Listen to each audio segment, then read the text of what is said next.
Bueno, hola, muy buenos días. Estamos ya al final del curso, en esta última lección, en esta última semana.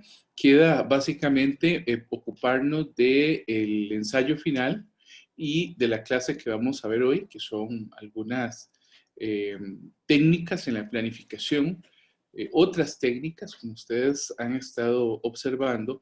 El curso ha tenido un diseño eh, muy particular. Por una parte, se ha comenzado desde la perspectiva teórica, con una introducción a la planificación como proceso, con la lectura de Anderek. Pues lo que hemos intentado ha sido eso, comenzar, digamos, planteando la planificación como una filosofía, como un proceso que va a permitir, digamos, agendar los recursos y las actividades a través, digamos, de cada una de las categorías que ha venido planteando Anderek en su lectura Introducción a la Planificación Estratégica.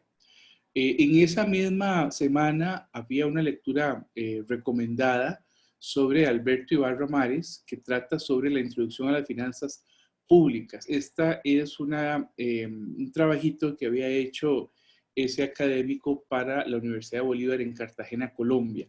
En la semana 2 estuvimos trabajando sobre un protocolo para participar en un foro 1 que lo que buscaba, además del ejercicio anterior, era que ustedes fueran creando insumos para el trabajo final.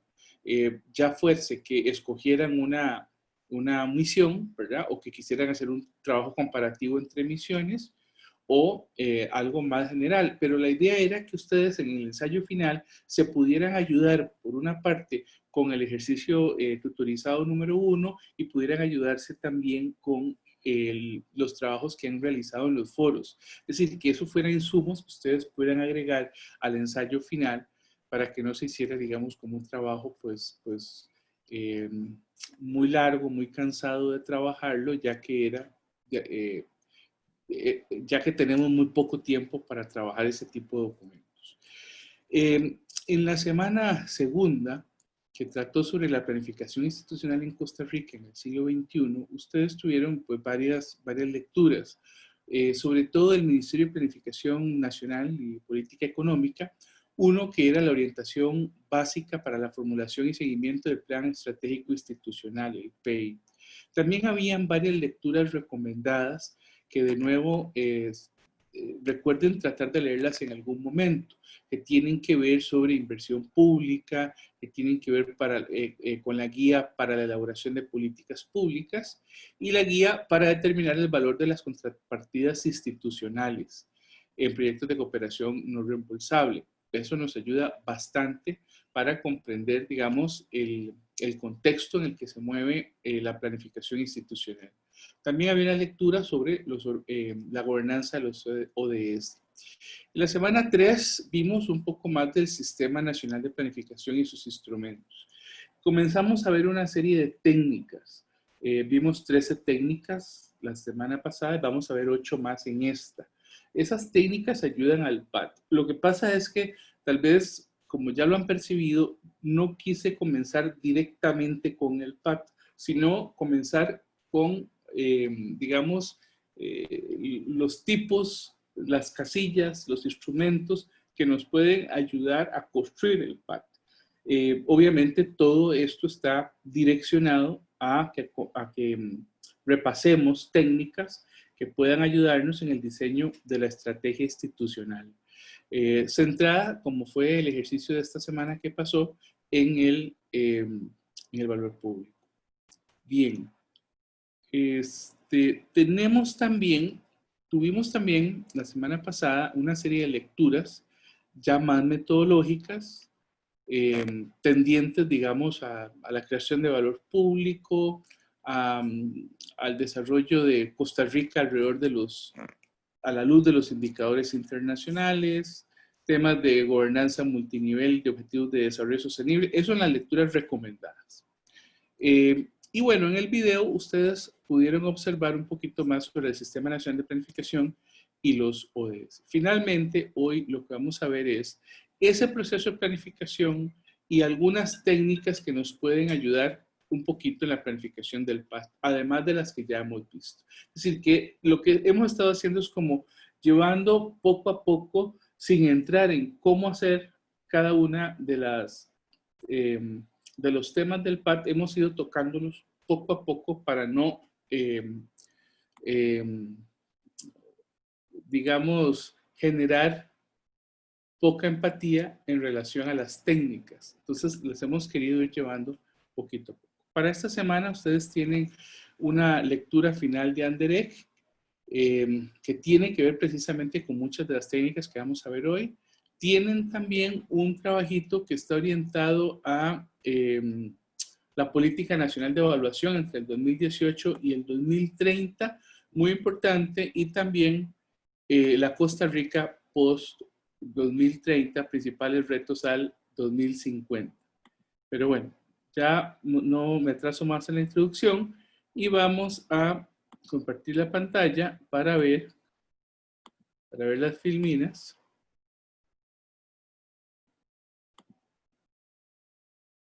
Vamos a ver.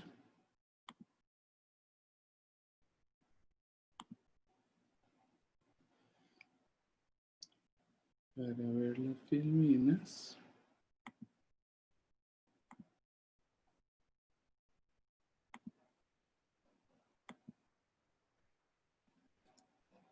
Bien.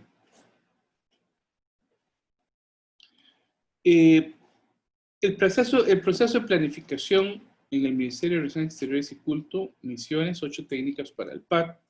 Aquí están las lecturas que ya les había comentado. El marco normativo general sobre la evaluación. Empecemos primero planteando lo que dice la Política Nacional de Evaluación 2018-2030. Esta está basada en una serie de normativas de administración pública, de planificación nacional, de la ley de la administración financiera y presupuestos públicos y por supuesto de la del control interno y otra serie de legislación. Estas filminas yo las voy a subir para que ustedes puedan observarlas con mayor detenimiento. Sin embargo, están en la lectura que acabo de citar y que es una de las lecturas recomendadas para la clase, para la semana de hoy, para esta semana. Además, hay una cantidad impresionante de leyes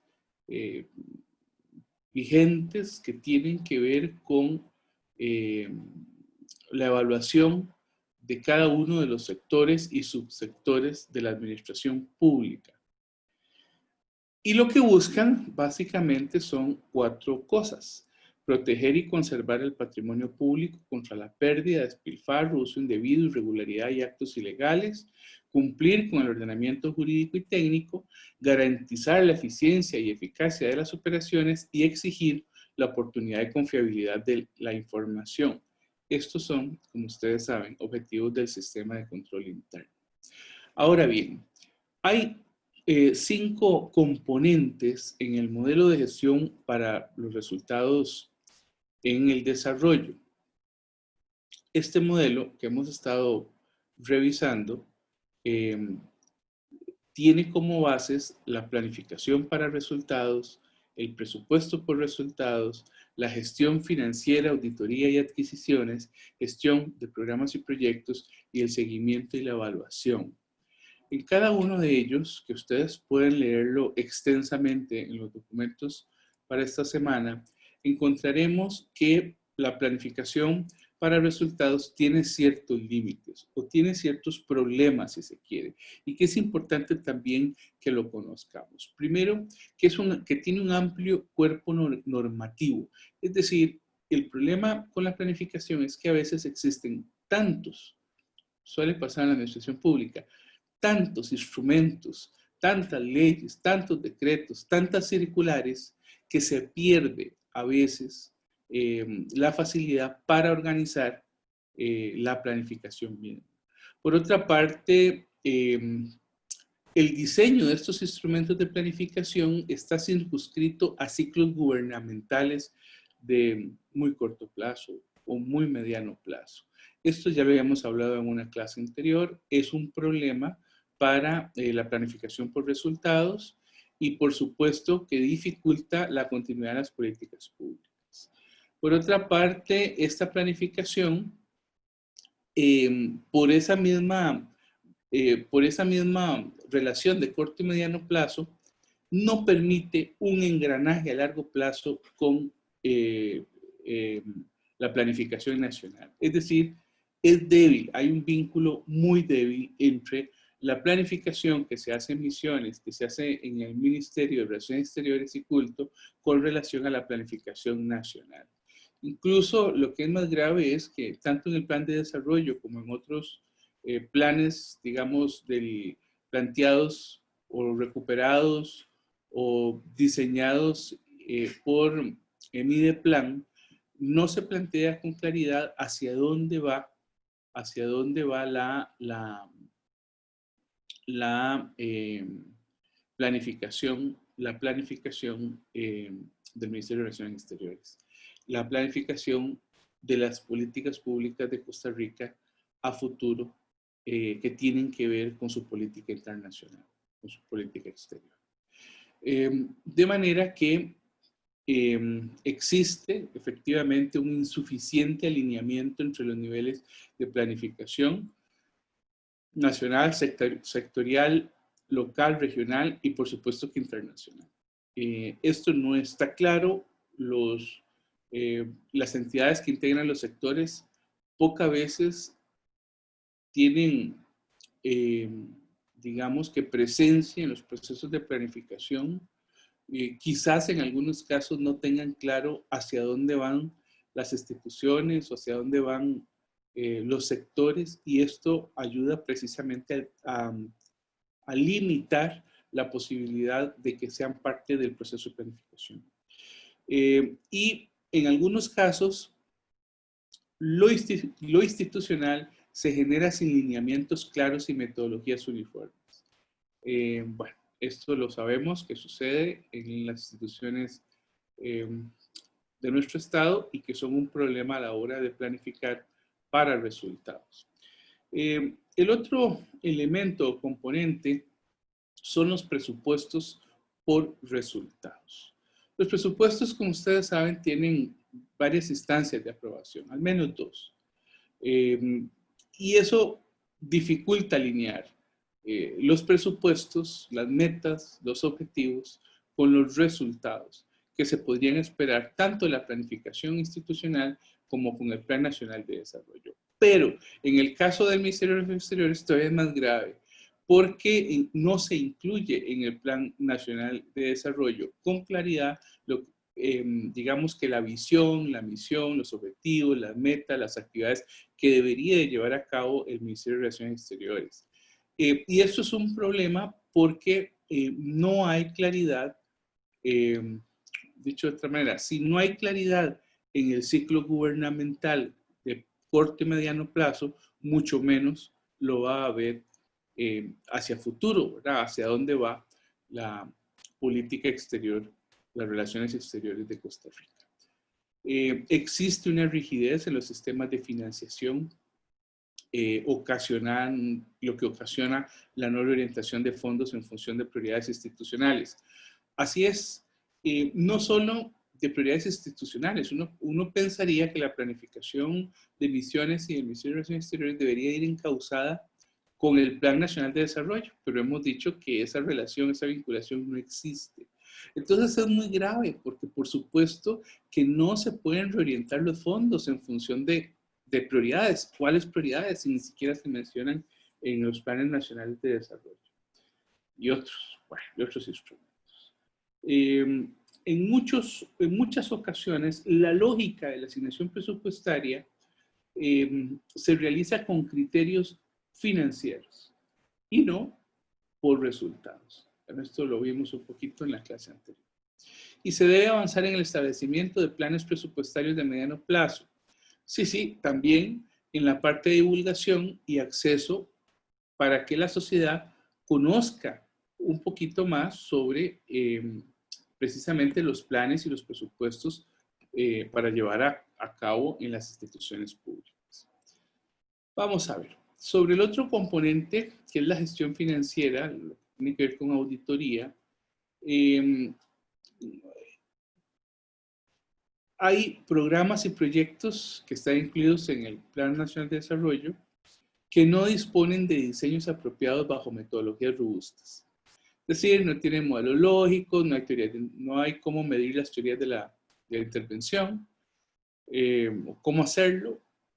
Tiene sistemas de seguimiento muy bajos, con malos indicadores, con información insuficiente, que no permiten, por lo tanto, la medición y la valoración de esas políticas públicas.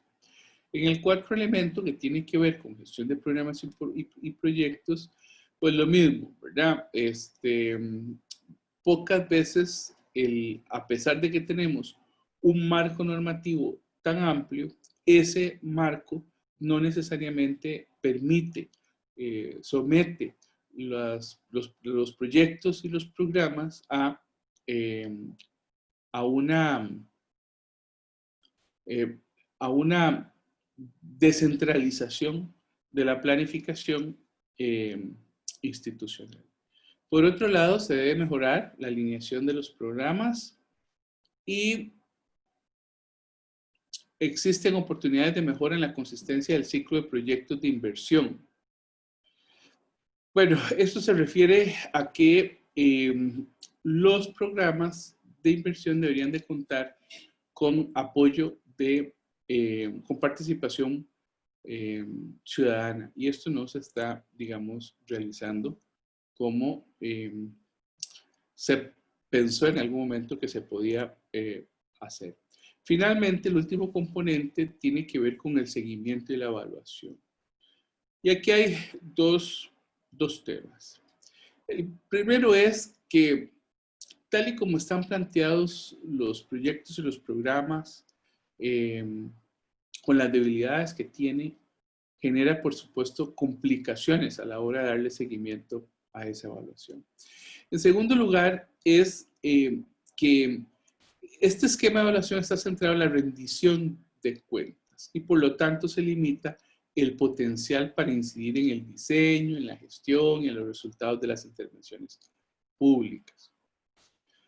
Empecemos entonces a revisar algunos de los elementos que se incluyen en el PAT, además de los que ya hemos visto. Hemos visto, por ejemplo, los objetivos, aprendimos algunas técnicas para redacción de objetivos y para ver si los objetivos estaban bien o mal redactados. Vamos entonces del objetivo a la meta. Recordemos que el objetivo era la expresión cualitativa de los resultados que se pretenden alcanzar en un tiempo y un espacio determinado. Esta es una definición de Mideplan Hacienda, un documento del 2015. Dice que busca la manifestación de intenciones que se requieren cumplir y que especifica con claridad en qué y para qué se proyecta y se debe realizar una determinada acción. Eso es lo objetivo. Vamos hacia la meta. La meta lo define también Mideplan Hacienda como una cuantificación de los objetivos que se pretende alcanzar en los ámbitos temporal y espacial, considerando los recursos necesarios, lo que conlleva la descripción de la unidad de medida y el monto o cantidad. En términos de Anderek, nosotros podríamos hablar de que un objetivo está definido en magnitud, que cuando un objetivo es definido en magnitud, tiempo y meta, nos encontramos ante una meta. ¿Verdad? Repito, cuando un objetivo está definido en magnitud, tiempo y meta, eso nos da la definición de una meta. Y nos plantea una serie de preguntas para definir las metas, que tienen que ver con el cuánto, el cuándo y el dónde. El cuánto es en qué proporción se pretende hacer algo. El cuándo es en qué plazo se pretende hacer algo. Y el dónde, pues en qué lugar se pretende hacer algo. De manera que una meta debería estar redactada de la siguiente forma. Esto es un ejemplo. Se disminuirá, ¿verdad? Se disminuirá el tiempo de atención al público en el consulado de X de 14 a 8 minutos entre el 1 de julio de 2020 y el 31 de diciembre de 2021. Entonces analicemos la meta.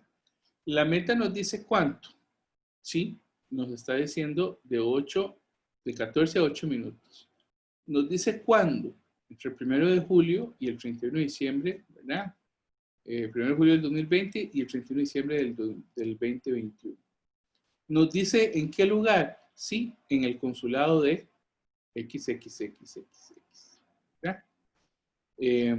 Y por supuesto que ya el objetivo nos planteaba que se disminuiría el tiempo de atención al público, ¿verdad? Y que esa era, digamos, el objetivo fundamental. Que ya aquí lo tenemos transformado en una meta, ¿verdad? Entonces, a la hora de redactar un objetivo, lo que hacemos es poner lo que hemos escrito, el objetivo, ¿verdad? Se disminuirá el tiempo de atención al público y empezamos a ubicar estas variables. No importa el orden en que usted las ponga, después a la hora de darle la redacción, usted lo pone en el orden más lógico posible y que suene mejor. Entonces usted puede decir que se disminuirá el tiempo de atención al público.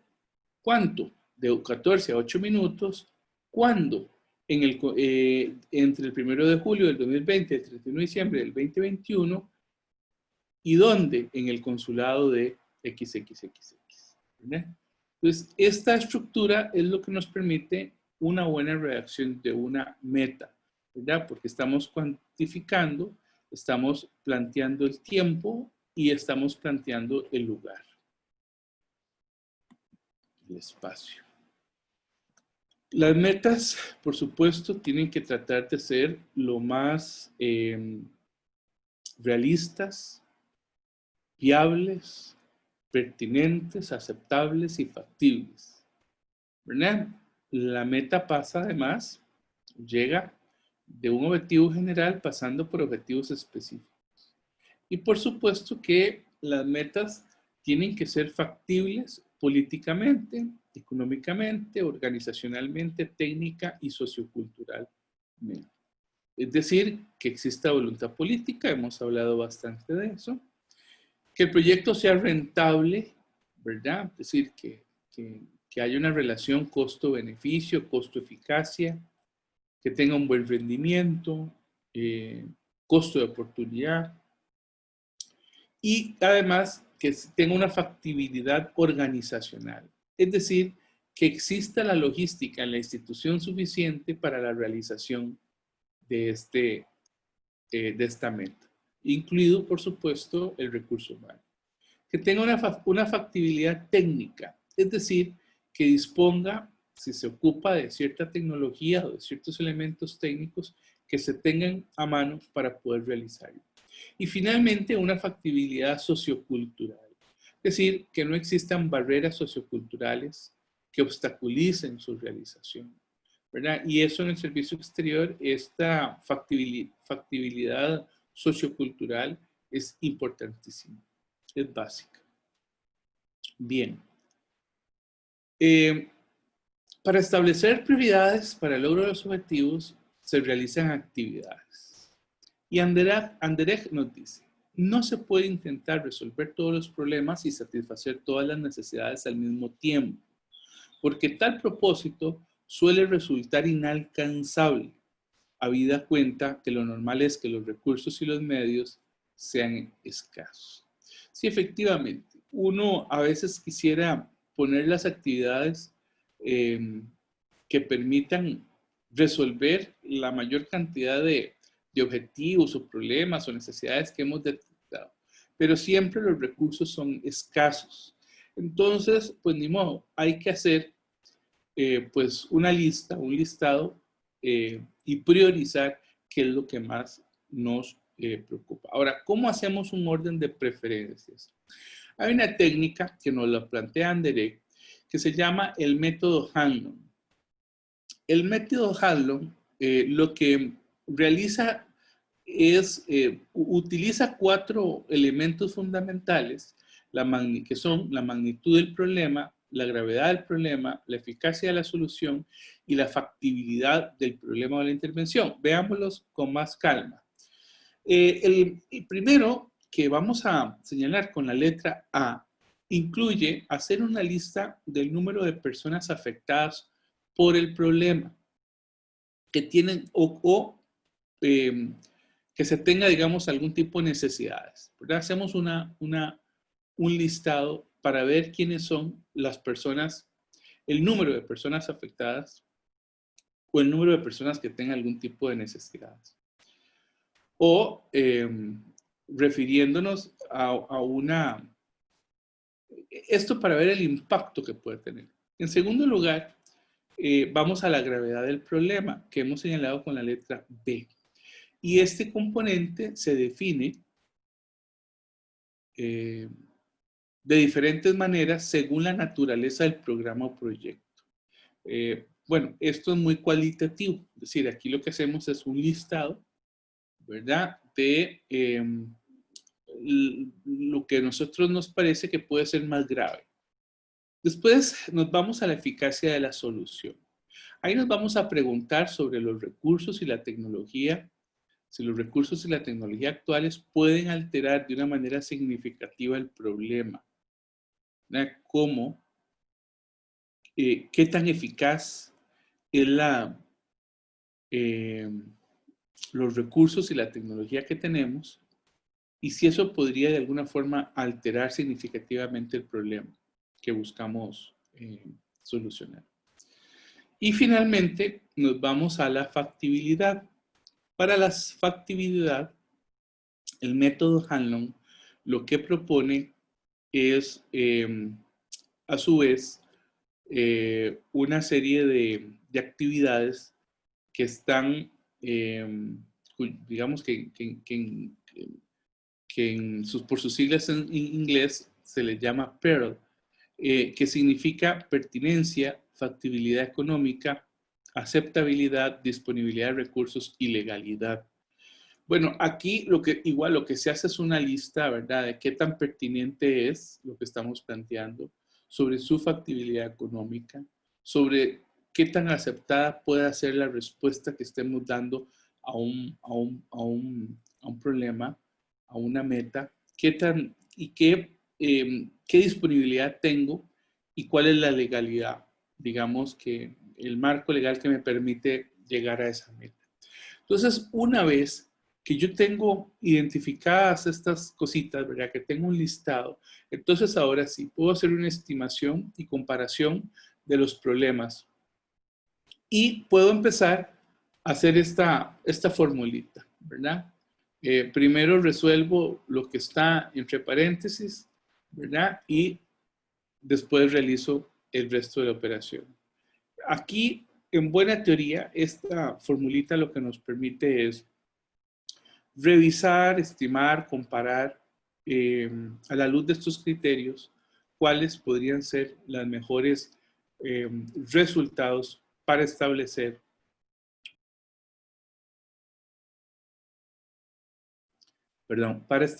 una serie de criterios que me permitan fijar las prioridades con las que yo puedo plantear actividades y asignar recursos presupuestarios y recursos y presupuesto, ¿verdad? Recursos y presupuesto.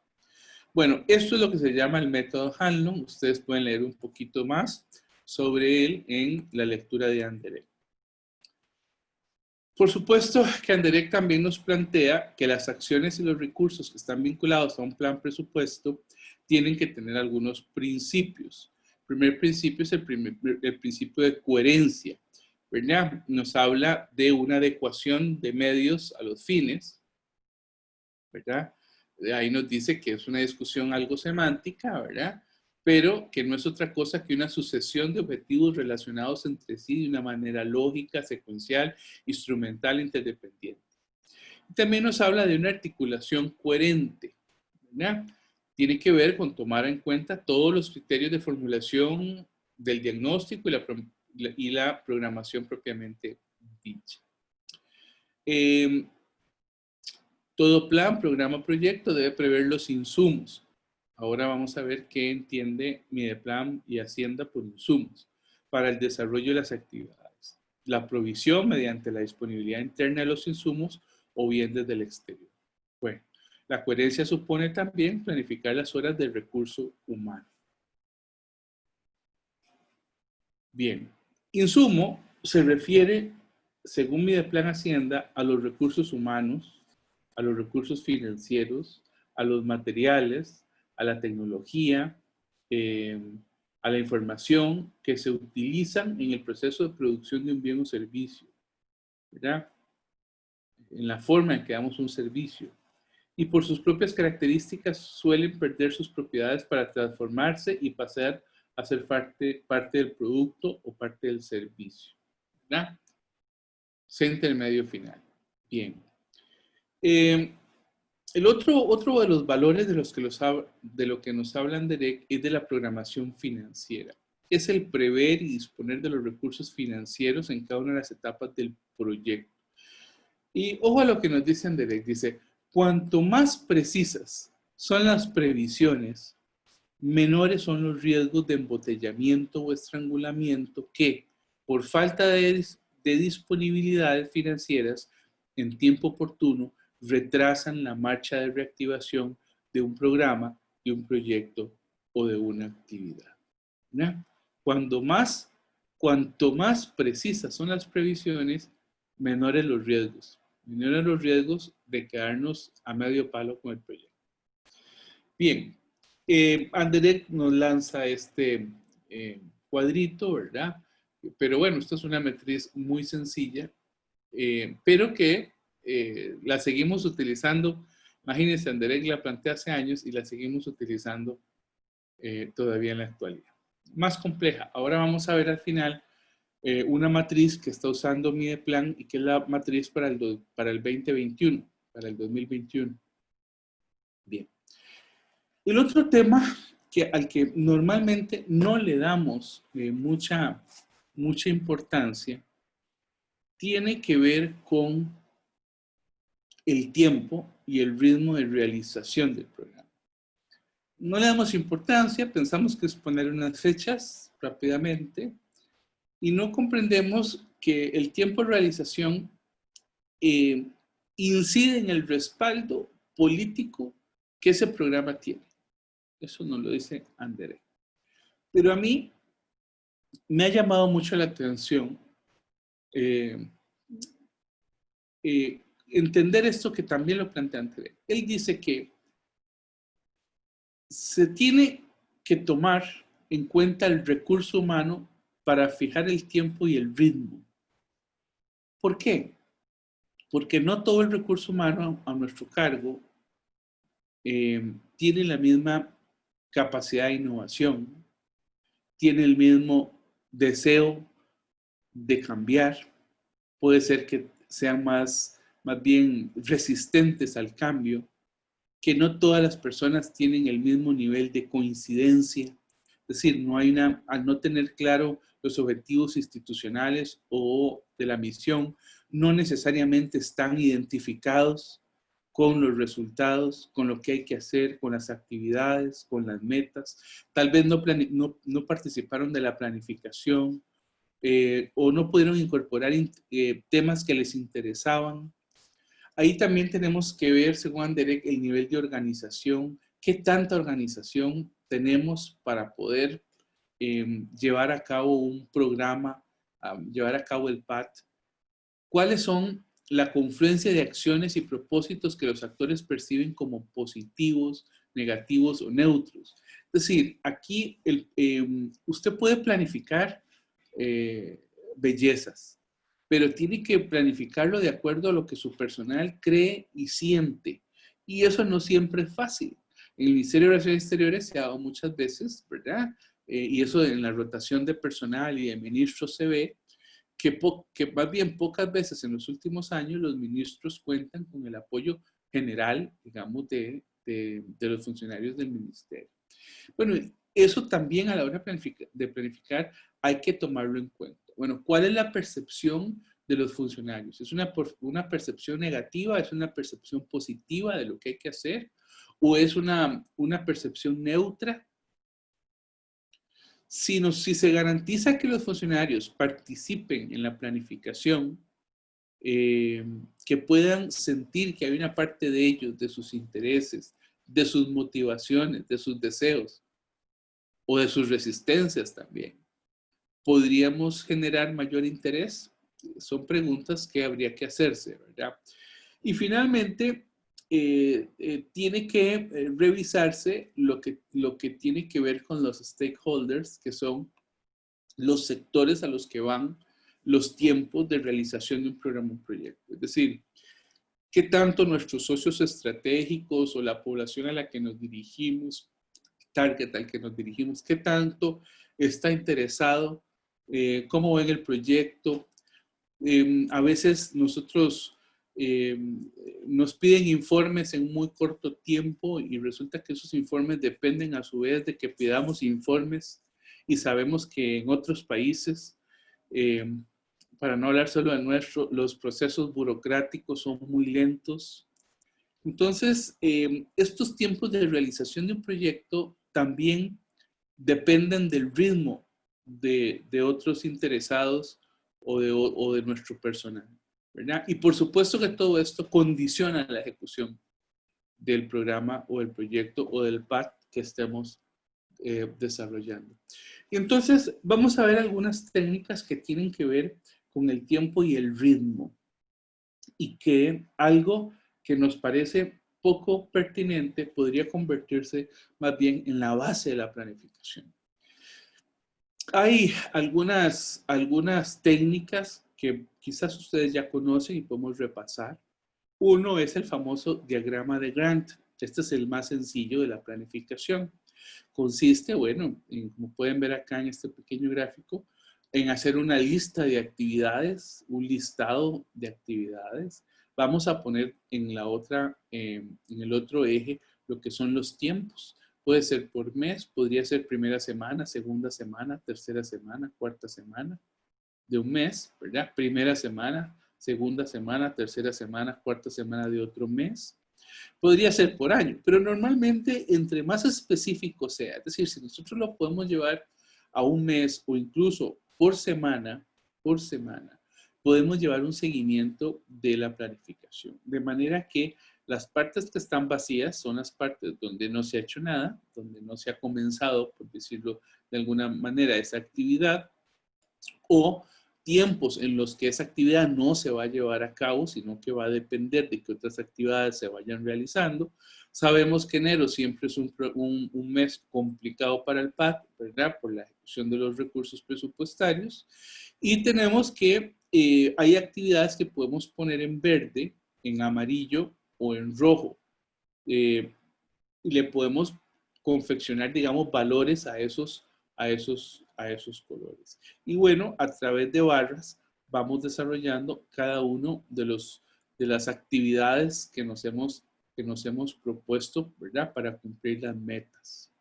Bien, la otra técnica es muy parecida. Hace también un listado de actividades, pero en este caso, en el lugar de barras, lo que se establecen son triángulos. Los triángulos se ponen en los puntos de control, podemos poner, y se les asigna una fecha, ¿verdad? Podríamos incluso utilizar este mismo, el diagrama de Gantt, y en el lugar de utilizar las barras, utilizamos triángulos que nos permitan ubicar.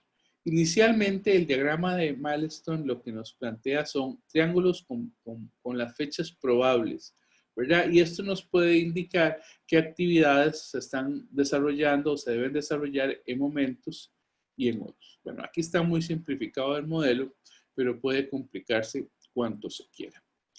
Otra técnica conocida es el famoso árbol de decisión, que es un algoritmo decisional. Este algoritmo es un mapa de posibles resultados de una serie de decisiones relacionadas. Entonces, vamos viéndolo. Número 1, se comienza con una decisión personal, principal. Usted toma una decisión. Esa decisión, siempre una decisión nos lleva a diversos escenarios o a otros nodos de decisión y probabilidad para expandir el árbol. Es decir, usted puede iniciar con una decisión principal que lo lleve al establecimiento de otras decisiones y que a su vez le genere otras actividades con cierta probabilidad. Si otra decisión es necesaria, dibuje otro recuadro. Veámoslo aquí. ustedes tienen acá una serie digamos, de símbolos. El cuadrado es lo que se le llama el nodo de decisión, es la decisión inicial. Ahora, pueden haber otros nodos de decisiones que vayan planteándose a partir de una decisión que usted tomó. ¿Verdad? Perdón.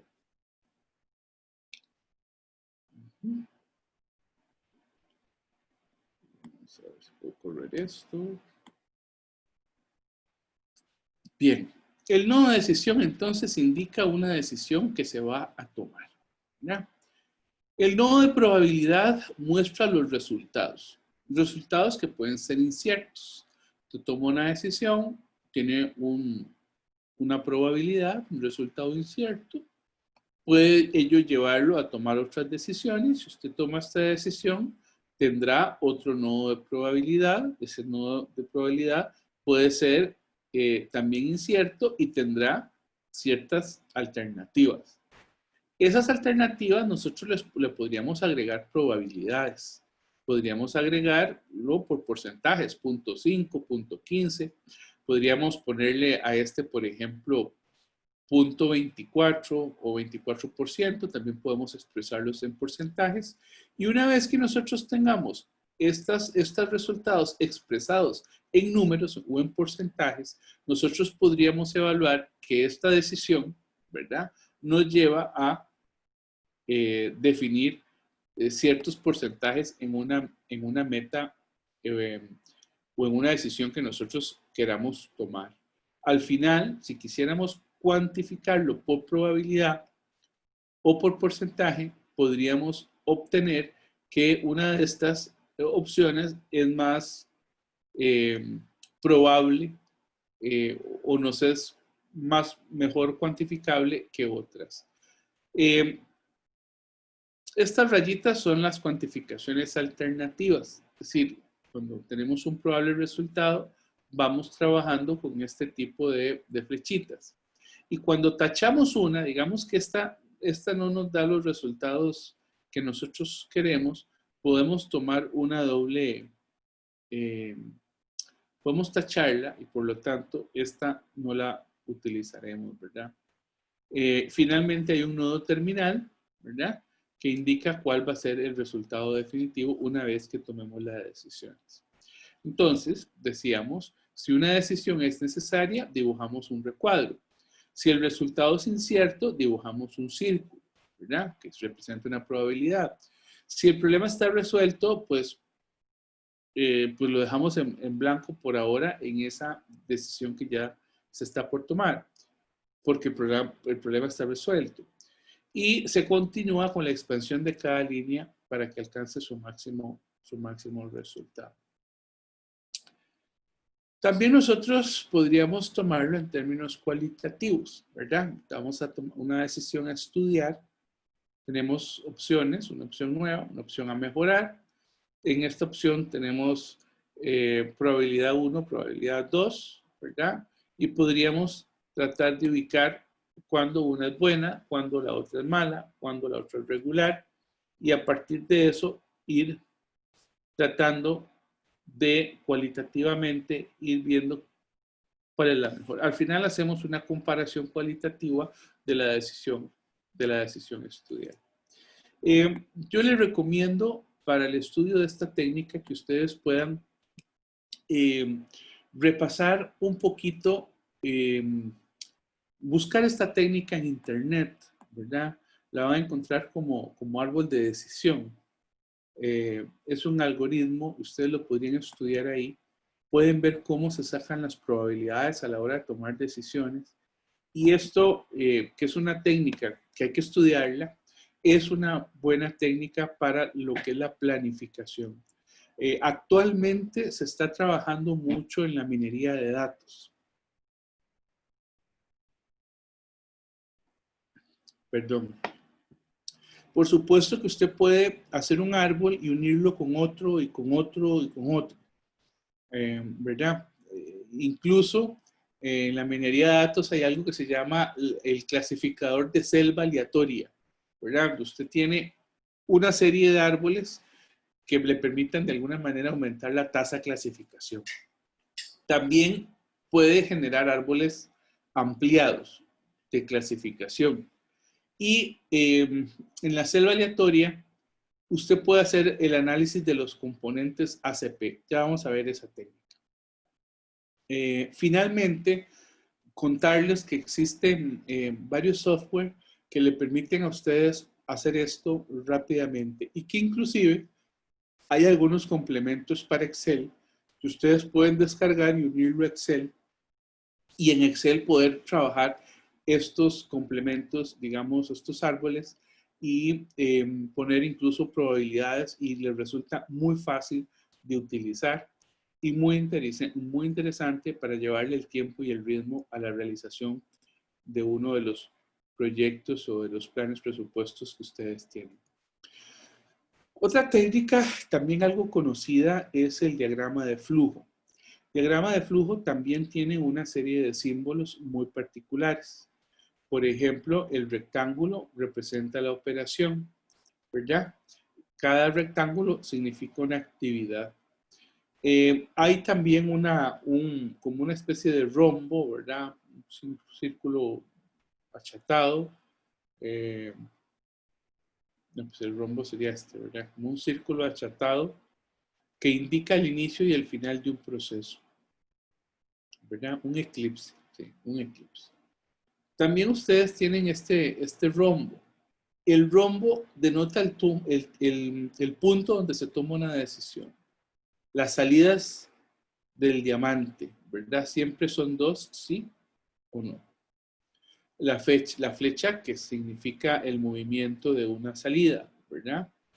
El círculo con una letra que significa un conector, ¿verdad? Es el proceso que lleva de un proceso de entrada a otro. La dirección de flujo, que denota la dirección y el orden de los pasos del proceso. El famoso documento registro, los listados, en donde usted pone notas de trabajo, información referente a la actividad y, por supuesto, el punto de archivo. Bien, esto no es otra cosa, ¿verdad? En realidad, que sumar los pasos para obtener un fin. Solamente que en el diagramita nos va quedando claro, ¿verdad? Cuando hay un punto de decisión, cuando hay un proceso que tiene un límite, un final, un inicio y un final, cuando usted tiene que tomar, cuando sí, cuando no, ¿verdad? A la hora de tomar una decisión.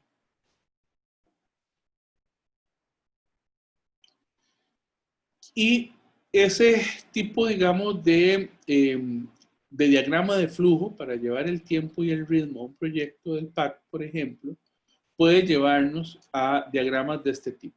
Estos son digamos, de pago de facturas a proveedores, pero lo que me interesa es que puede ser un diagrama, digamos, como más lineal, ¿verdad? Un diagrama de flujo por bloques, y puede haber otro más funcional, donde inclusive nosotros podamos poner arriba quiénes son los encargados, ¿verdad?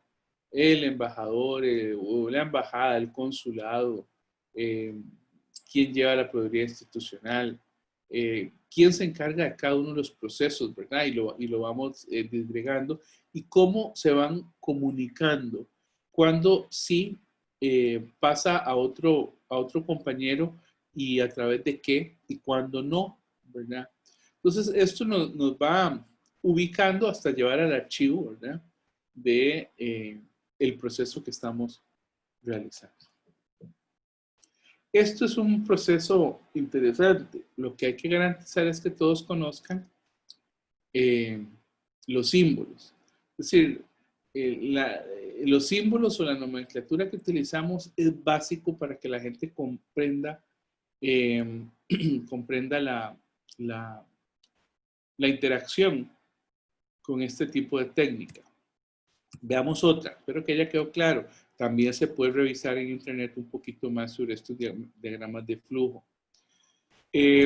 Otro que nos cita Anderek es esta técnica que es el PERT, que es una técnica de revisión y evaluación de programas y proyectos. Esta técnica lo que permite es representar secuencias de tareas, medir interdependencias, ver los tiempos probables, ver la circulación de factores que se emplean en un proyecto. Y al igual que las dos anteriores, o que las anteriores, es muy importante que nosotros tengamos claro, digamos, la nomenclatura, la conceptualización de las palabras. Por ejemplo, la red en esta técnica es la representación gráfica general, ¿verdad? Ahí vemos la secuencia de actividades, de acontecimientos. Los acontecimientos no son actividades, sino que son numerosas actividades, ¿verdad? Que se identifican por círculos. Estos círculos son numerosas actividades, ¿verdad? ¿Cuáles son las actividades entonces? Las letras que ustedes ven acá, la A, la B, la C, y que van pues en una flechita. Entonces tenemos acontecimientos y tenemos actividades. Las actividades son las tareas que realizan los individuos, ¿verdad? Y se representan por flechas que van de un círculo a otro y permiten pasar de una a otra que requieren un tiempo, dinero y un esfuerzo. También tenemos problemas. Los problemas son las actividades que no pueden comenzar hasta que otras no hayan comenzado o acabado. Y finalmente tenemos lo que se llama el camino crítico, ¿verdad? Que son aquellos acontecimientos o actividades que consumen más tiempo. Y entonces ponemos una flecha doble o una flecha más marcada que nos dice que esa ruta es una ruta crítica, es el camino crítico.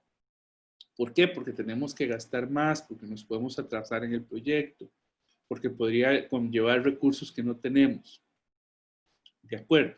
Entonces, una vez que entendemos esta nomenclatura, nos dice Anderek, pasamos a los pasos. Aquí vamos a tener varios pasos. El primero es que hacemos un listado de las actividades del proyecto. Bueno, ya tenemos las actividades del proyecto, ¿verdad? Para llevar a cabo el proyecto del PAT-X, tenemos esta lista de actividades.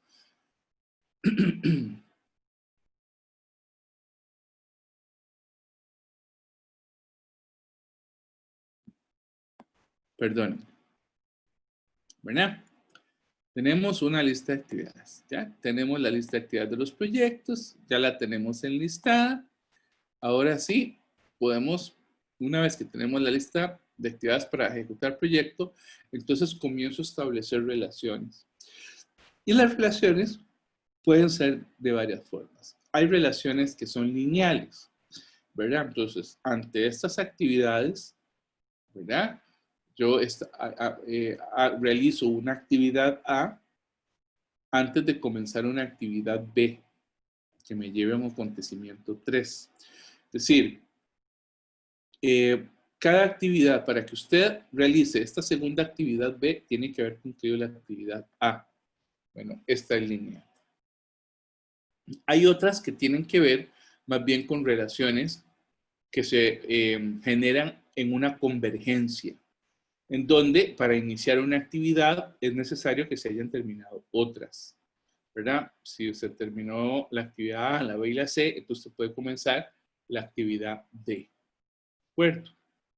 Recuerdo que aquí estos son acontecimientos, pero estas son las actividades que nos llevan a otro acontecimiento que nos permite comenzar una actividad D, por ejemplo, para llegar a otro acontecimiento, a otro punto, ¿verdad? Bien. Tenemos también una relación de divergencia. La relación de divergencia es cuando usted terminó una actividad, puede iniciar otras. Y tenemos relaciones de convergencia o divergencia en las cuales es necesario terminar varias actividades antes de iniciar otras, ¿verdad? Estas relaciones son muy útiles. Son muy útiles porque son lo que nos permite construir la red. Y una vez que yo construyo la red, lo que hago es que le asigno, ¿qué? Le asigno tiempo, ¿verdad? Entonces yo podría aquí mismo, vamos a verlo del tiempo, agregar en cada uno de los procesos un tiempo, que puedo ponerle fecha, ¿verdad?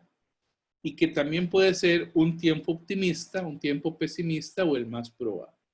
El tiempo optimista es el tiempo mínimo. Yo podría poner incluso 3 tiempos. ¿Cuál es el tiempo mínimo que me va a llevar a cabo esa actividad? ¿Verdad? Esta actividad, por ejemplo, me va a llevar a cabo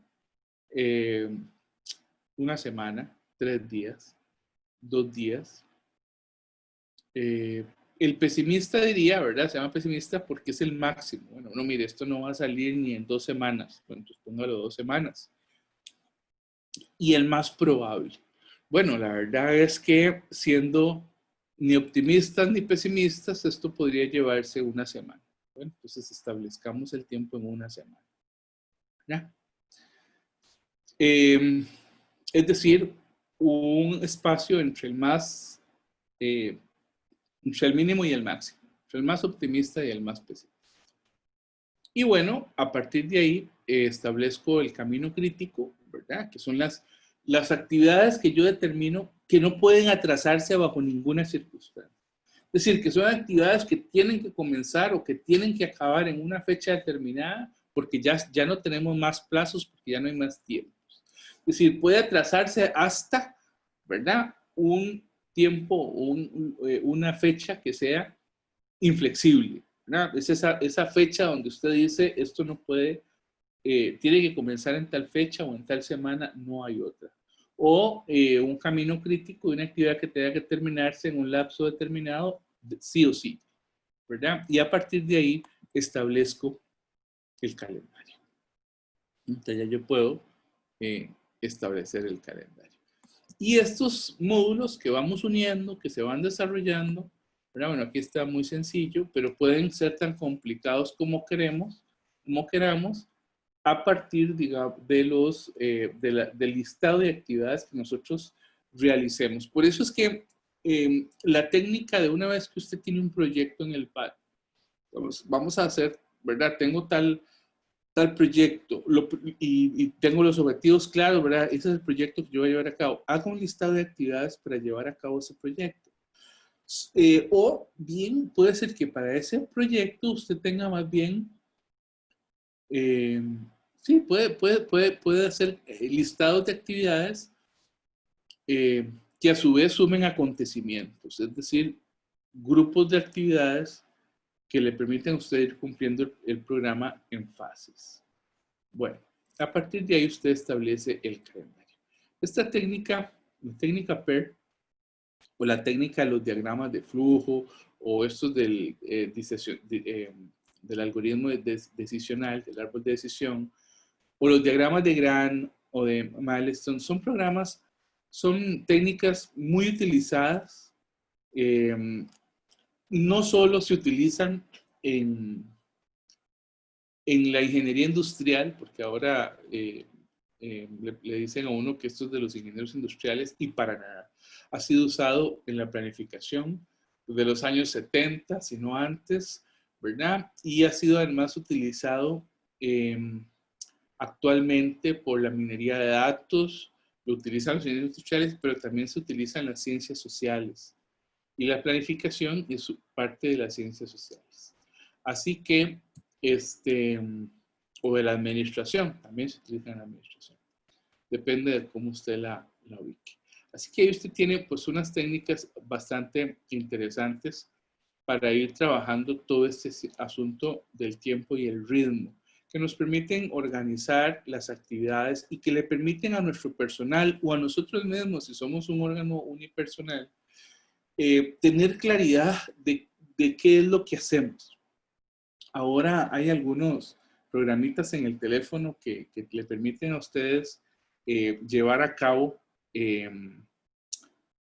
hacer listados de actividades. Por ejemplo, yo les sugiero el To-Do, que es una aplicación que yo utilizo y que normalmente le permite a uno generar una buena cantidad de actividades y le permite a usted, por ejemplo, incluir documentos o incluir minutas de reuniones anteriores.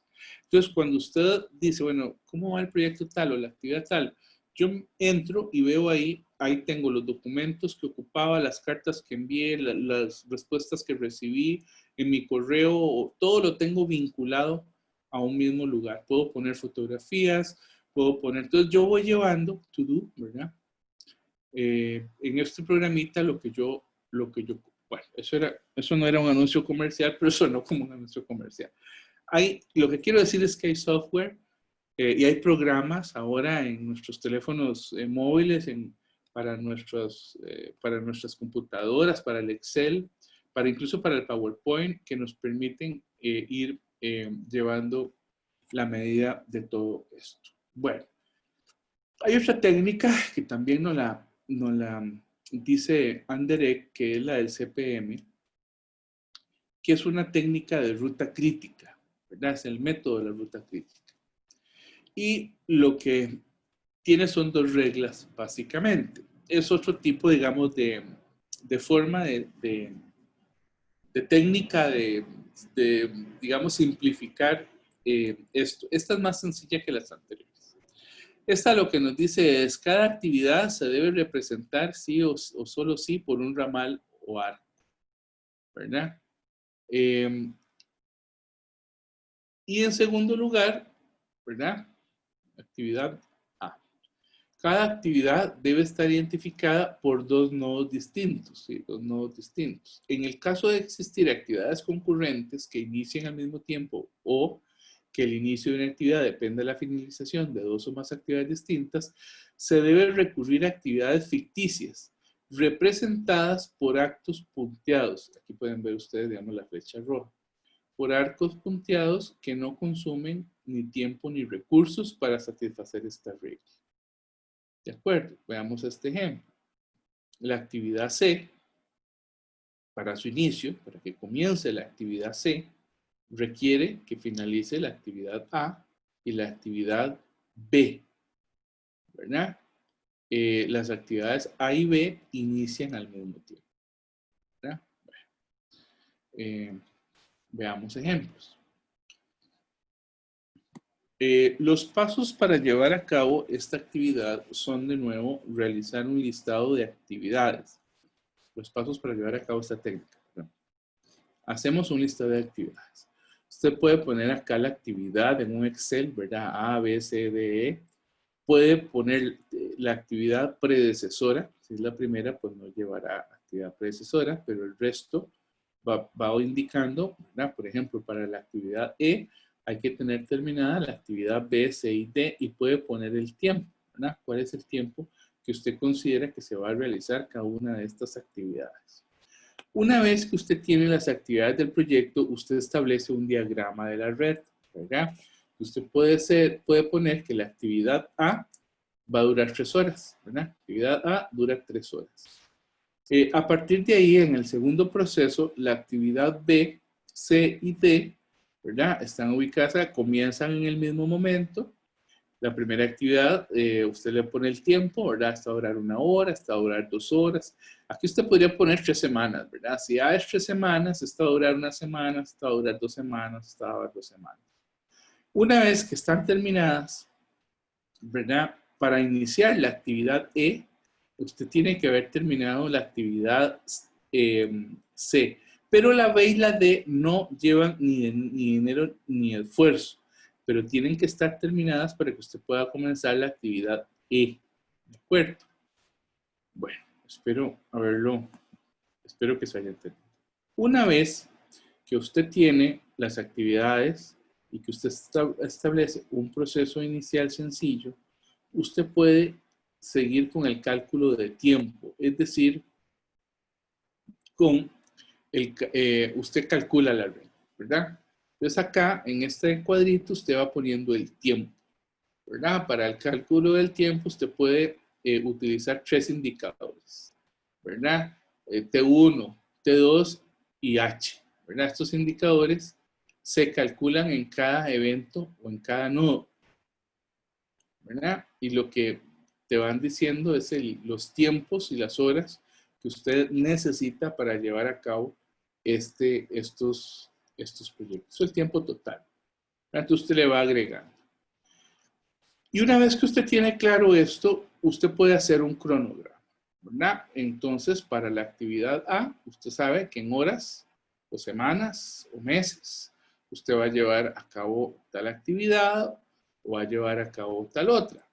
puede poner, por ejemplo, en azul la actividad no crítica, es decir, la actividad que es más tranquila, ¿verdad? Puede poner incluso donde hay holgura, es decir, donde usted podría, digamos, saber que el tiempo que tiene es suficiente para llevarlo a cabo, ¿verdad? Porque ya usted en rojo puso las actividades de la ruta crítica. Por eso es que esta técnica se llama la ruta crítica, precisamente, ¿verdad? O el camino, o el método para o la técnica para la ruta crítica, ¿verdad? Aquí usted está señalando las actividades precisamente que pueden complicarle a usted la ejecución del PAT, por ejemplo, ¿verdad? Entonces, esta técnica es más sencilla que las anteriores,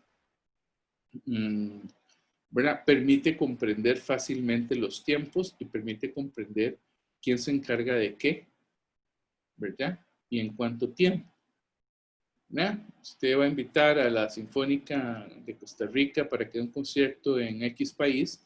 Bueno, usted puede, cada uno de los pasos y las actividades, irlas señalando, digamos, en eso. Usted va a desarrollar o co-desarrollar o va a apoyar un proyecto de cooperación triangular. Usted puede hacer una serie de actividades e ir poniendo las rutas de cada uno. Es decir, todo lo que uno va ingresando al PAT, uno puede convertirlo en diagramas, ¿verdad? El PAT nos da efectivamente una estructura que nos complica la vida, lo de los indicadores. Ahora vamos a ver un poquito sobre eso. La línea de base cada vez, digamos, se va complicando más. Los insumos. Pero en realidad, todavía nosotros podríamos utilizar este tipo de herramientas para poder fijar las responsabilidades que nos tocan o a nuestro personal y tener claridad de los tiempos. Entonces ya yo sé que para cumplir con las expectativas de Procomer o con las expectativas de CINDE o con las expectativas de no sé, de algún otro socio estratégico, yo tengo que ir llevando semana a semana, ir cumpliendo con ciertas actividades. Y esas actividades me van permitiendo entender cuáles tienen un camino crítico y cuáles, digamos, con cuáles tengo más holgura para trabajar. Esa es un poco la idea. Otra técnica se llama el método de programación ABC, que es un método en donde básicamente lo que usamos son técnicas, digamos, de gráficos. Esto es muy sencillo, muy parecido al diagrama Gantt, ¿verdad? Aquí usted tiene una lógica de secuencias, ordena las tareas para realizar actividades, estima la duración de las actividades, ¿verdad? Es un cronograma que hay actividades, muy parecido al diagrama Gantt. Es una ruta crítica y holguras, es decir, usted tiene las fechas tempranas, tiene la fecha temprana y la fecha en la que la tiene que acabar. Entonces aquí tiene, digamos, que esta actividad tal va de tal fecha a tal fecha, ¿verdad? Y usted lo programa, digamos, por número de semana o por calendario, ¿verdad? Esto lo puede ser así de sencillo, lo puede complicar muchísimo, pero sí es una técnica bastante parecida al diagrama Gantt, ¿verdad? Muy usado también esto es muy usado por los ingenieros industriales y otras carreras. Bien. Bueno, hablemos entonces de los indicadores. Los indicadores, sobre la construcción de indicadores de desempeño. La definición de indicador, según Mideplan y Hacienda, es una medida que brinda información cuantitativa o cualitativa del grado de cumplimiento de una intervención pública, que se utiliza para demostrar el cambio dado con respecto a una situación de partida. Bueno, se supone que todas las actividades que nosotros hacemos en el PAT de alguna forma tienen que ser medibles, ¿verdad? Pero también, además de medibles, deberían de convertirse en actividades que nos permitan generar un cambio. ¿Cuál es el cambio que estamos buscando? Bueno, esa es un poco lo que buscan medir los indicadores. Hoy vamos a hablar básicamente de los indicadores de desempeño, nada más. Los indicadores de desempeño se dividen en dos. en el indicador de gestión y en un indicador de resultado. ¿De acuerdo? Entonces, el indicador de gestión permite medir la cantidad, ¿verdad? La cantidad del servicio que damos, por ejemplo, el grado de eficiencia, eficacia, calidad, economía, calidad, ¿verdad? En el proceso que realizamos. Y se consideran estos indicadores asociados al producto o servicio para efectos de inclusión en la ley de presupuesto. Bueno, aquí obviamente hablamos de productos y servicios porque esa es la nomenclatura que nos utiliza Mideplan y Hacienda. Hay además indicadores de resultado. Los indicadores de resultado son los que se refieren a los impactos. Tienen que ver, digamos, con las personas a las que nos debemos, con los beneficiarios, decir, con los públicos o a quienes finalmente damos el servicio. ¿Verdad? Quien va dirigido el programa o el subprograma o el proyecto del PAT, ¿verdad? Las actividades que tenemos planteadas.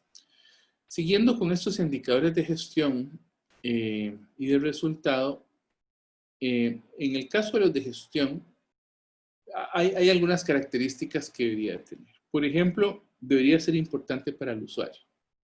No para la embajada, no para la misión, no para el departamento, no para la unidad. Debe ser importante para el usuario. ¿Verdad? Hemos dicho que la idea es que se busque un cambio o que se busca solventar algún tema. Su logro es a corto o mediano plazo. ¿Verdad? Es decir, aquí debería de, perdón, lo grabo para pasarles las filipinas. Hay una relación directa con el producto final y la misión del programa. Está redactado en forma comprensible, está relacionado con el programa, por eso cumple con el principio de pertinencia, cumple también con el principio de independencia, porque mide lo que es capaz de controlar. Y además cumple con el principio de confiabilidad porque recopila datos suficientes, demostrables, precisos y accesibles para este indicador. ¿De acuerdo? En el caso de los indicadores de resultado hay de dos tipos. Uno es el del resultado intermedio, ¿verdad? Un resultado de efecto, un indicador de efecto, que se espera que es uno que se da, digamos, en el tránsito al cumplimiento de un resultado final, ¿verdad? Es decir, son indicadores que nos van indicando cómo va el camino, cómo se va en el camino, cómo se va desempeñando el camino, ¿verdad? Lo vamos midiendo para llegar a un indicador de resultado final o impacto. Y ese resultado final o impacto puede ser con un alcance nacional, puede ser con un alcance institucional, departamental, ¿verdad? Es decir, vamos hacia un resultado final o de impacto. Entonces hay indicadores de resultado que se miden a la mitad, que se miden en un momento determinado en el camino hacia un indicador, hacia un impacto. Y por lo tanto tenemos también indicadores de impacto, los resultados finales. Siguiendo con estos indicadores de resultado, estos tienen varias características. También son importantes para el usuario externo. Su logro podría estar en el corto, mediano o largo plazo. Generan un impacto o un efecto en la población beneficiaria, en nuestro público, en las personas que atendemos, etcétera, en nuestros socios, en el país a través de cooperación, a través de un proyecto particular. Tienen relación directa con el objetivo estratégico, con la misión, mide la gestión institucional o programática, es decir, cumple con el principio de pertinencia, cumple con el principio de independencia, es decir, mide lo que es capaz de controlar, y también cumple con el principio de confiabilidad, es decir, permite recopilar datos suficientes, demostrables, precisos y accesibles. Esto es lo que Mideplan y Hacienda llaman desempeño proyectado. Es la meta del indicador que se proyecta para medir el desempeño estratégico. Ahora lo podemos ver un poquito más en la matriz para el 2021, para el 2021. Bien. En la estimación de recursos presupuestarios,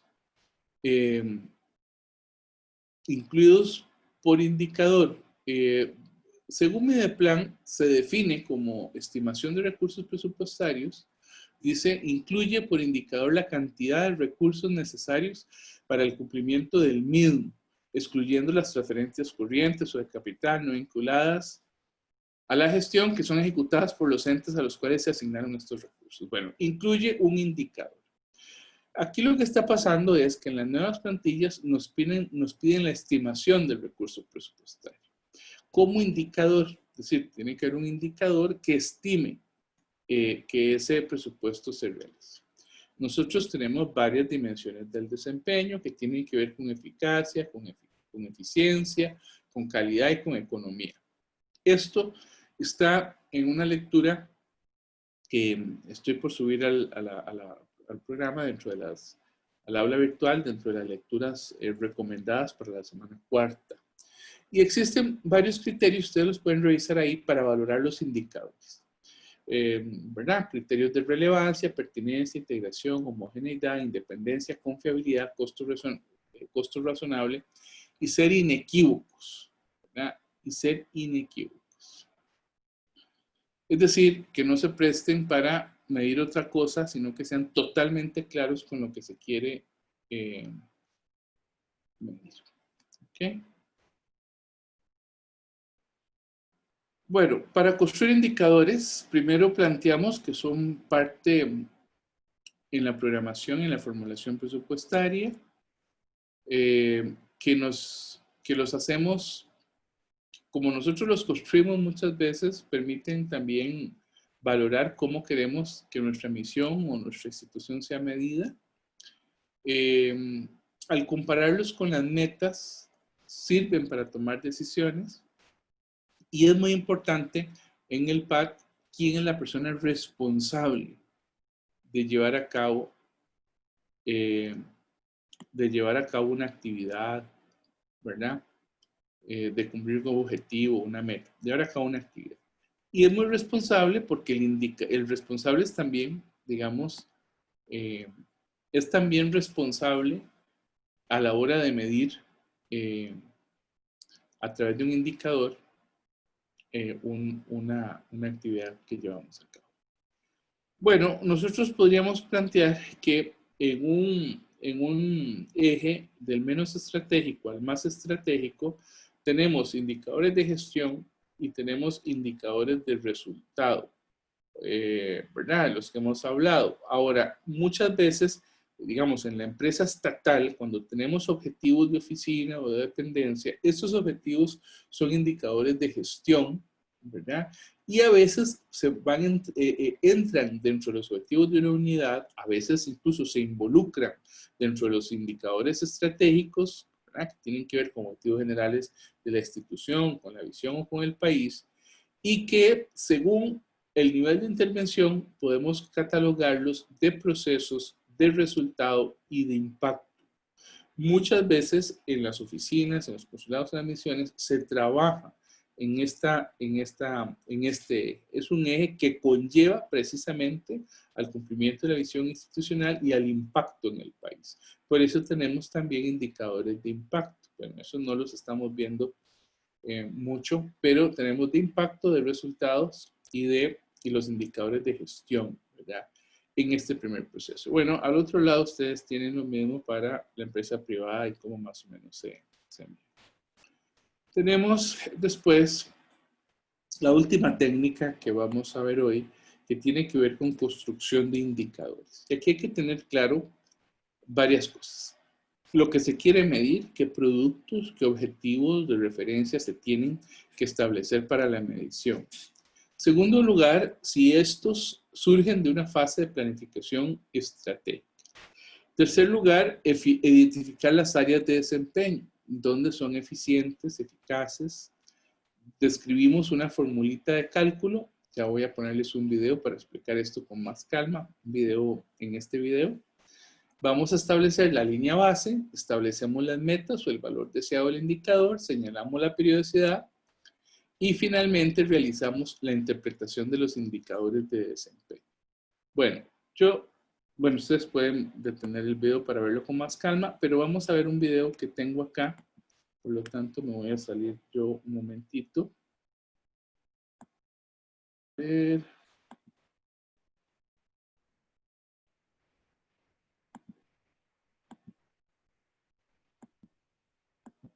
Antes hablamos de qué son los indicadores, para qué nos sirven y sus múltiples clasificaciones. Hoy te hablaré cómo construir paso a paso un indicador, cómo se interpreta y las decisiones a tomar según su resultado. Iniciamos. Para construir un indicador, en el paso 1 debemos ser conscientes de lo que estamos haciendo actualmente, es decir, conocer el para qué del indicador. ¿Es mejorar un proceso? ¿Es monitorear un proyecto? ¿O es conocer el impacto de una política pública? Los motivos para medir pueden ser muchos. Por ejemplo, si estamos estudiando la deserción escolar, un aspecto a medir sería las causas de abandono a clases de los estudiantes. En el paso 2, define las variables que van a componer tu indicador, la relación que tendrán entre sí y con ello su fórmula de cálculo. La relación estará dada por el tipo de información que deseas obtener. Así pues, un indicador puede ser de tipo absoluto, que es un número que dimensiona un evento o fenómeno según su naturaleza. De razón, que se define como el cociente entre dos cantidades que no tienen elementos comunes o cuentan con un atributo de diferencia. Dicho de otra forma, toma las unidades que cuentan con un atributo frente a aquellas que no lo tienen. La tasa es el cociente entre dos variables analizadas en un lugar y tiempo específico. Luego está la proporción, que es la relación entre una cantidad con elementos en común y el total de unidades. Es decir, que es una relación donde el numerador está incluido en el denominador. Por último, la variación, que fija dos elementos para establecer qué variación existe entre uno y otro. Para el paso 3 ya tendrás una serie de indicadores planteados. Para elegir los mejores, podemos filtrarlos aplicando las siguientes preguntas. Entonces, pregúntate si el indicador expresa qué se quiere medir de forma clara, si es monitoreable y si la información para su cálculo está disponible y es confiable. En el paso 4, definimos las metas del indicador. Podemos hacer las siguientes preguntas para definir una meta adecuada, aunque te advierto que no todas van a aplicar. Esto dependerá de la empresa, proyecto, actividad y sector. Primero está el valor de actualidad o histórico. Miramos hacia atrás en el tiempo. Es común escuchar empresas que definen sus metas con base en los resultados del año anterior. Por ejemplo, aumento del 20% de los ingresos con respecto al año que termina. Valor de potencialidad o estándar. Consideramos una gestión eficiente de recursos. ¿Cuál podría ser el mejor escenario? Aquí obtenemos otro valor orientado a una situación posible con los recursos disponibles utilizados de la mejor manera. Valor de competencia. Y es que no tiene sentido plantearse una meta si sabes que la competencia la supera por mucho. Pregúntate entonces, ¿cuánto obtiene el mejor y cuánto obtiene el promedio? El valor de usuario cliente está pensado en lo que el cliente necesita. ¿Qué espera este cliente que tú logres? ¿Te vas a plantear una meta inferior a la exigida por un usuario? Y el valor teórico es el que está orientado a maquinaria y equipo. Es el que suele estar expresado por el fabricante. Ahora, imagina que en tu ejercicio encontraste que aplica el valor de actualidad y el valor de potencialidad. Por ejemplo, si el valor de actualidad es de 30% y el valor de potencialidad es de 50%, por consenso podría decidirse una meta del 40%. En el quinto paso, identificamos la fuente de información y la frecuencia de recolección. Esto es preguntarse, ¿de dónde proviene la información de los indicadores? ¿Cada cuánto se toma y cómo se va a recolectar? Luego, en el paso 6, definimos responsabilidades asociadas al indicador. ¿Quién trabaja para que se genere esa información? ¿Quién recolecta la información? ¿Quién la analiza y quién la presenta? Luego nos encontramos en el paso 7 identificando a quién está dirigida la información del indicador. Con base en el destinatario, puede ser posible que se modifique la frecuencia de cálculo del indicador o una presentación específica. Luego en el paso 8 trabajamos en la frecuencia de cálculo. Esto dependerá del destinatario y de lo que se esté midiendo. Por ejemplo, si son las ventas de una tienda, será pertinente hacer cálculos semanales o diarios. Si es un proyecto de gobierno como la disminución de la pobreza en cierta ciudad en cierto país, será más pertinente hacer cálculos semestrales. Y ojo, no confundamos frecuencia de cálculo con frecuencia de recolección de información, que fue la que vimos en el paso 5. Por ejemplo, para Iniciar el trabajo de un proveedor puede ser conveniente calcular el indicador semestralmente. No obstante, no vamos a recolectar la información del trabajo de ese proveedor cuando pasen 6 meses de su labor. En el paso 9 consolidamos lo obtenido en pasos anteriores para elaborar la ficha de indicadores. Es decir, que en este paso vamos a definir, primero que todo, el nombre del indicador, el cual debe ser concreto y preciso.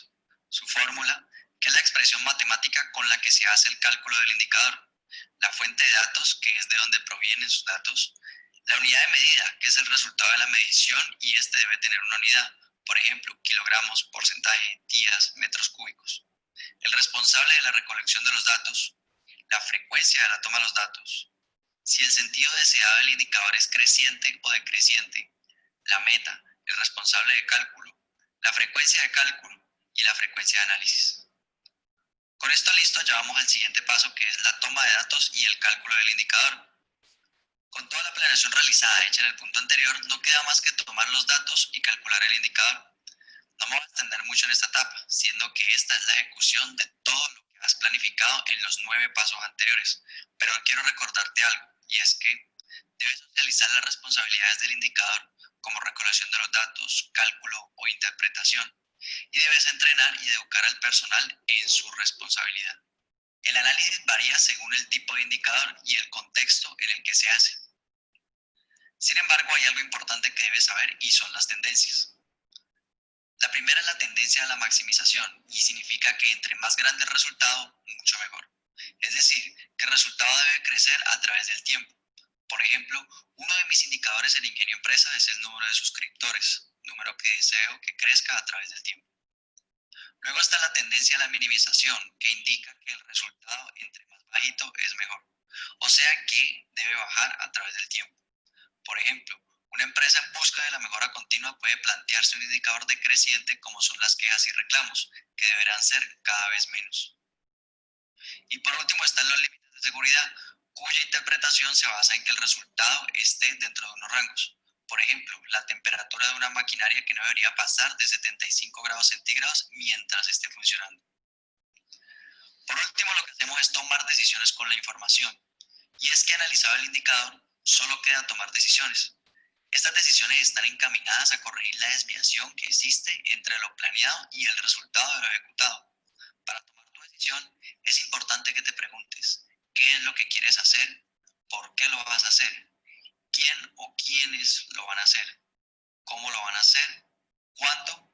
¿Y dónde lo van a hacer? Como mínimo, estas preguntas te ayudarán a planear todas las acciones que te permitirán corregir el resultado del indicador en caso de que ese resultado se haya alejado de la meta planificada. Antes hablamos de qué son los indicadores. Bien, vamos a volver.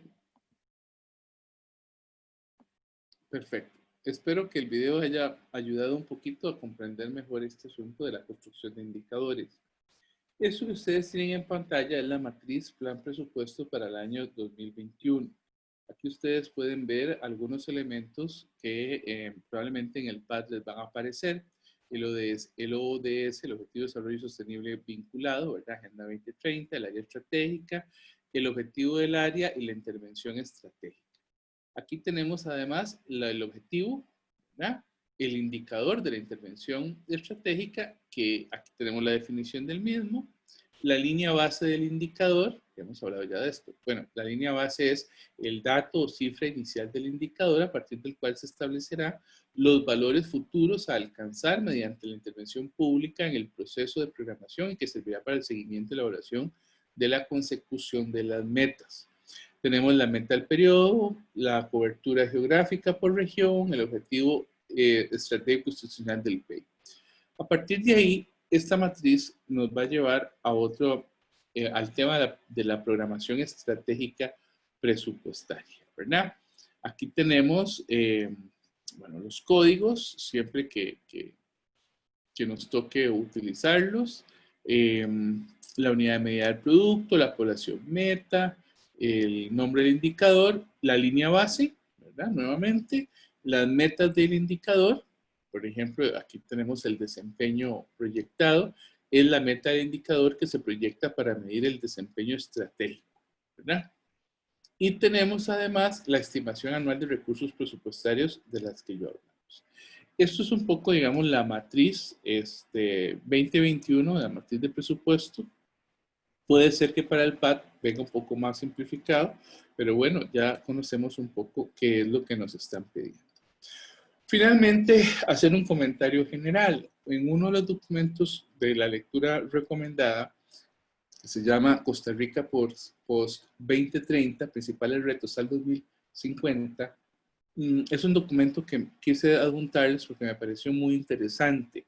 Para temas globales vienen algunos aspectos que están más relacionados con ética, con derechos humanos, pero aquí ustedes van a encontrar propuestas muy concretas entre el 2030 y el 2050 en lo que es agua, en lo que es reforestación, ambiente, en lo que es pobreza, cómo disminuirla, etcétera.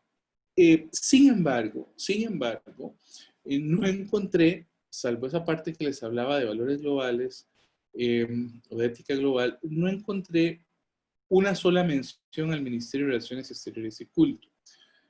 Lo que estoy diciendo acá es que a mí me alegra mucho que Mideplan esté trabajando en este tipo de documento prospectivo. Es decir, yo creo que la prospección, el para dónde vamos, es muy importante. Nos permite crear escenarios y enrutar objetivos, metas, enrutar nuestros mecanismos de planificación hacia alguna parte. Pero me preocupó ver que no se menciona ni una sola vez al Ministerio de Relaciones Exteriores y Culto, y por ende tampoco a sus dependencias o a sus misiones en este proceso.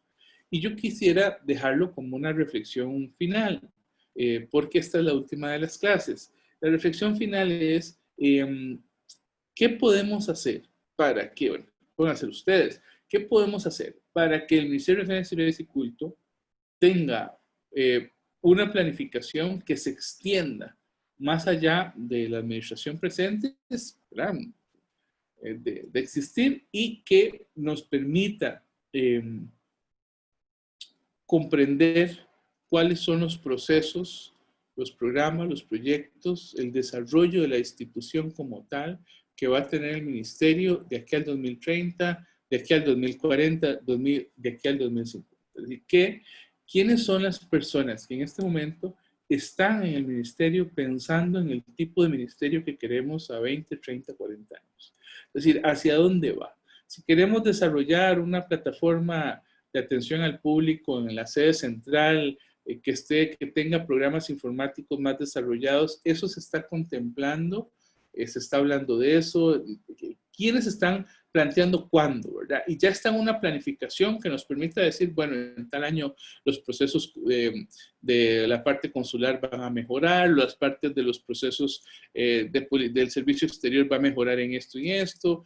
Estamos pensando en eso, permítanme que me incluya en el sentido de filosofar sobre esto. Estamos pensando en esto, o se está pensando en esto, hacia dónde va, quiénes están en ello. Yo creo que es importante porque el aporte que el ministerio puede hacer al país, a su desarrollo propio, es un aporte que tiene impactos, que tiene que ser medido, pero sobre todo que tiene que ser planificado. Y tiene que ser planificado hoy, con mentalidad prospectiva, ¿verdad? ¿Dónde va a estar mi consulado o este consulado en el que yo estoy? ¿O dónde va a estar mi embajada en este momento donde yo estoy? ¿Dónde va a estar en 10, 15, 20 años? Probablemente después de 3 años yo estaré en otro lado, ¿verdad? Puede pensar usted. Pero, sin embargo, ¿cuál es la semilla que usted va a dejar ahí a futuro? Con todo respeto, dejo este aporte, esta reflexión, y con esto estaríamos clausurando este curso. Espero que hayan sido de provecho, que estas técnicas las puedan poner en ejecución. Son técnicas que hay que revisar una por una, que tienen que sentarse, adelantar el video, leer las lecturas donde vienen. En internet algunas están muy desarrolladas. Por ejemplo, lo que les hablaba del árbol de decisión, ahí pueden ver ustedes cómo sacar probabilidades, estadísticas. Algunos de estos procesos requieren también un poquito más. El tema de los indicadores se las trae, es un tema que hay que verlo casi que un curso completo y aún así falta tiempo, pero espero que se hayan sentido pues cómodos con el desarrollo de este curso. Esta semana entonces estaremos calificando el foro de la semana que pasó y estaremos también recibiendo los ensayos. Estaremos abriendo un foro para recibir los ensayos finales. Muchísimas gracias. Ha sido un honor para mí compartir con cada uno y con cada una de ustedes y estoy a sus órdenes. Que pasen muy bien. Hasta pronto.